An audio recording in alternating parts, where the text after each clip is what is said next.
Good morning, everyone, for my Tuesday morning here. You'll see that the stock market is off 500 points. Why? What's going on to get the market to drop 500 points?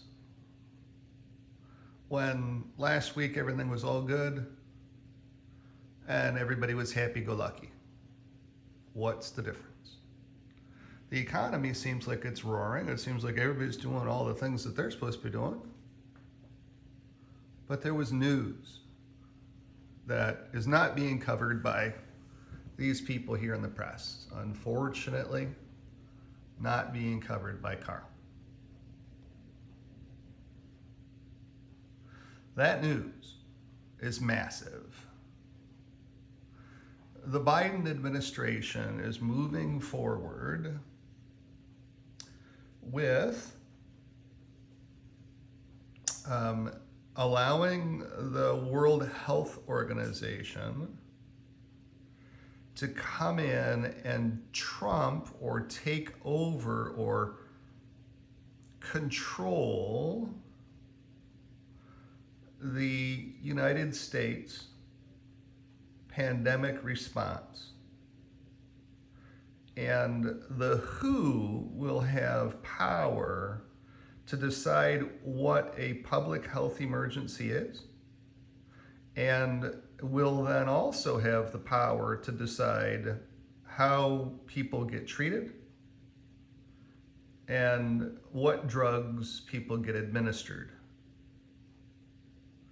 So it becomes global planning at the WHO, World Health Organization, and the WHO will have all of the power down to the individual.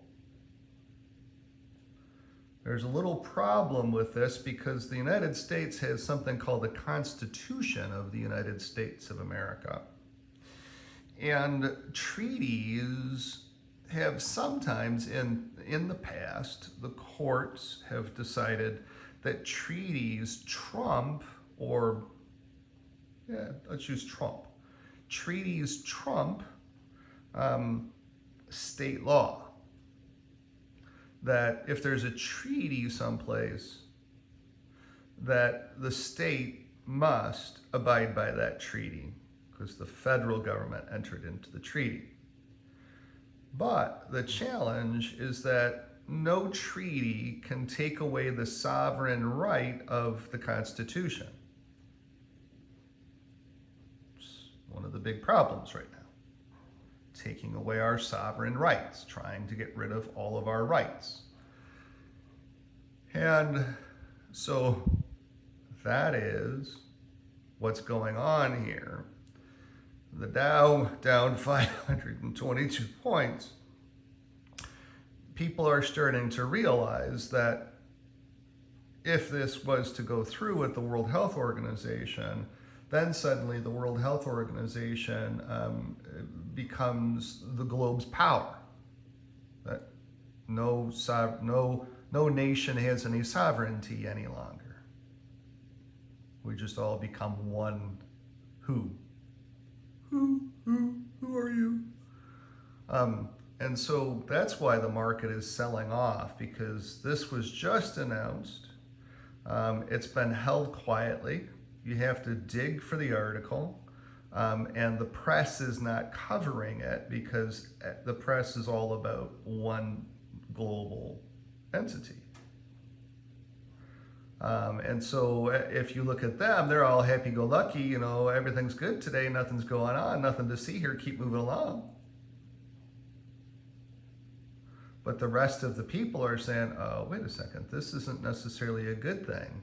That the next public health crisis, or even this current public health crisis, is because we're still technically in this COVID crisis. I've got COVID now. And I don't know where the hell it came from. It was just like, bang, here it is. So at the end of the day, the WHO could instantly step in once this treaty was signed the WHO could instantly step in and could dictate right down to my family doctor what I receive for treatment and what I don't receive for treatment. And then even my family doctor has no more control over treating me for anything either. And that's what's scaring this market. This market is starting to realize that, wait a second, the longer that the Biden administration stays in place, the less and less sovereignty the United States will have, and the less and less control over its own future U.S. companies will have.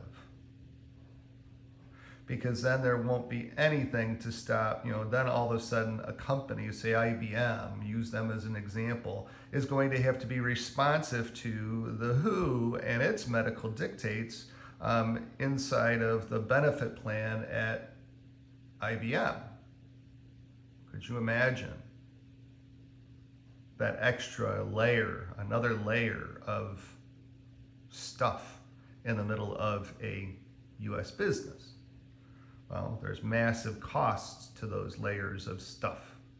And that's why you have to keep in mind that the Biden administration is so upset with profits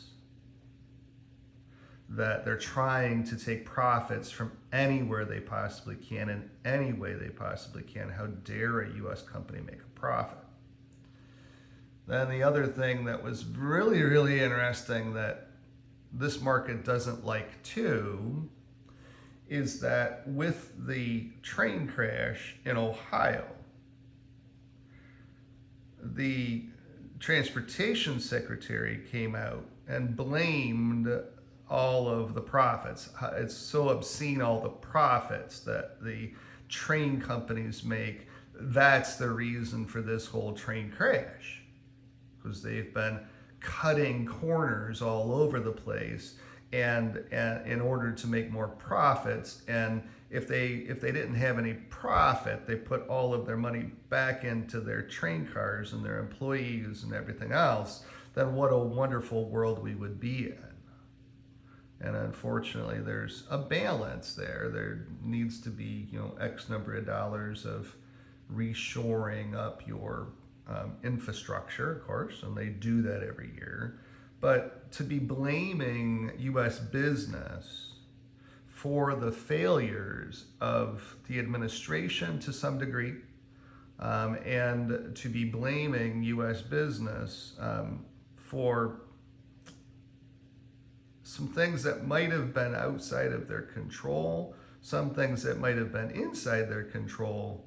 But Norfolk Southern has been putting aside money for all of the economic damages that they've done in Ohio, because they recognize that they've done a lot of damage in Ohio. What's also interesting is that we have not heard anything at all about class action lawsuits in Ohio, which is really, really interesting, because the law lobby should have been all over this. And so it's striking that all of a sudden it's like, nope, we're not going to cover this. No, we're not going to talk about it. No, it never happened to brush it underneath the table. It's kind of like the WHO is running our stuff right now. And you have to scratch your head and you have to wonder, are they running our stuff right now? Because no response to Ohio seemed weird. It just did. Who made the decision to burn the chemicals rather than pump them out of the train cars? The train cars weren't leaking, from what I understand, or maybe there was one that was leaking, I'm not sure. But why did we have to go and cause as much of an ecological disaster with all of the chemicals, burning all of them rather than burning one car or two cars after we had safely offloaded the others? There has to be some answers to some of these things that we will never, or not never ever, but we won't know for several years, because everybody's trying to run away from the responsibility of that. And Pete Buttigieg is definitely not a good guy to have running anything, because he has simply blamed everybody else. It has to be everybody else's fault. It is not my fault, and he hasn't even gone in and drank the water in Ohio. The city of Cincinnati also has shut down its water intake off of the Ohio River. So they're detecting something that they're not saying or being hush hush about too. They've just said that they're closing their water intake. So there's just a lot of interesting things going on right now about things that we're not being told by this press. And that's why the market is like, yeah, no, there's a lot of different things going on that lose a loss of sovereignty. If this thing was to go through with the WHO, it changes every piece of US business. And that's why the market is selling off today. In my view, in my general view, you have to again dig for all of this to see why. And of course, the press has not talked at all about what's going on. They're like, nope, not anything going on. Let's talk about how oil's dropping. Look how affordable oil is now, and how inexpensive it is to fuel your car. Let's talk about that. Let's talk about a win here. Let's talk about this. So, and that's what's being pranced out to us. But the market knows. The market sees all of this stuff, and the market realizes that, wait a second, there's some mean, nasty things coming down this path. We better start repricing our market for the reality of this new world order coming. And that's what's going on here. Thanks for watching.